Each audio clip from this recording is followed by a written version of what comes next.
और हमारे साथ यहाँ मंच पर एक और छात्र नेता उत्तर प्रदेश कानपुर से Devansh Awasthi, 3rd year Ayurvedic medicine के स्टूडेंट, अपनी बात रखेंगे। मैं आयुर्वेदिक मेडिसिन का स्टूडेंट नहीं, मास कॉम का स्टूडेंट हूँ।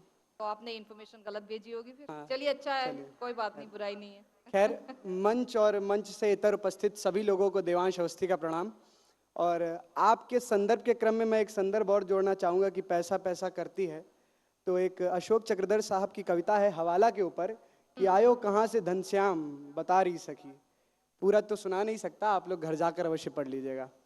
खैर, मैं विषय पर वापस आता हूँ। इस सत्र का विषय है कि धन और राजनीति, क्या लोकतंत्र बिकाऊ हो गया है।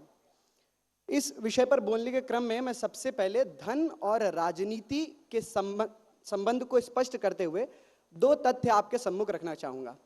पहला, पैसा और राजनीति, इनके बीच में सिर्फ संबंध होना ना तो गलत है और ना ही अनुचित, क्योंकि यदि हम भारतीय लोकतंत्र का ही उदाहरण लें तो यह अत्यंत व्यापक है और इसकी राजनीतिक संरचना को चलाने के लिए धन सबसे महत्वपूर्ण कारकों में से एक है। यहां तक तो ठीक है, परंतु दूसरा तथ्य जिसके अंतर्गत वह स्थिति आती है जिसमें यह संबंध इतना मधुर हो गया है कि लोकतंत्र के बिकाऊ होने का खतरा नजर आ रहा है हमें, और इसी विषय पर हम आज चर्चा भी कर रहे हैं। पर ऐसा क्यों हुआ? ऐसा इसलिए हुआ क्योंकि जो धन जनता के लिए खर्च होना चाहिए था, जो धन लोकतांत्रिक प्रक्रिया के निर्वाह, उदाहरण स्वरूप चुनाव प्रक्रिया के लिए, चुनाव प्रचार के लिए खर्च होना चाहिए था, वो धन किसी लोकसभा या विधानसभा क्षेत्र से कोई सीट, कोई टिकट और फलस्वरूप सत्तारूढ़ होने के व्यापार में व्यय हो गया। यह जो व्यापार है, ये जो खरीद फरोख्त है, ये लेन देन है, यह वो स्थिति स्पष्ट करती है जिसके लिए एक शायर ने कहा है कि ये किसकी बनाई हुई तस्वीरें हैं, ये किसकी बनाई हुई तस्वीरें हैं, सर पर ताज हैं मगर पांव में जंजीरें हैं।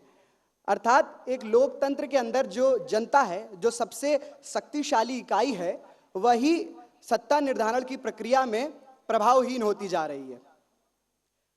सत्ता की राजनीति के जो धार्मिक ग्रंथ है, उनके उपदेशों अनुसार यह जो प्रक्रिया है कि आप किसी भी धन को सही तरीके से इस्तेमाल नहीं कर रहे हैं, उसका गलत इस्तेमाल कर रहे हैं, जनता को बेवकूफ बना रहे हैं, इससे उच्च कोटि का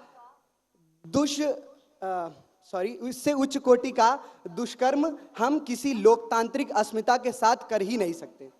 और ऐसा करने से हम वो स्थिति पैदा कर रहे हैं कि यह जनता अपनी विद्रोही चीख से संपूर्ण राजनीतिक तंत्र को थरथरा देगी और उसको संभालते संभालते हमारे पसीने छूट जाएंगे। लेकिन मैं अपना वक्तव्य एक आशावादी सूक्ति के साथ खत्म करना चाहूंगा, जिसमें अशोक चक्रधर साहब कहते हैं कि माना चक्रधर है खामियां सभी में, माना चक्रधर है खामियां सभी में, मिल जाएगा बहुत कुछ काम का, पर्दे हटा के तो देखो।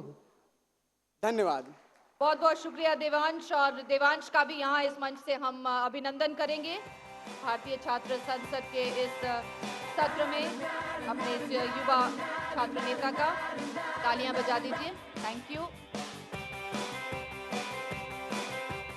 आओ अब कुछ बात करेंगे।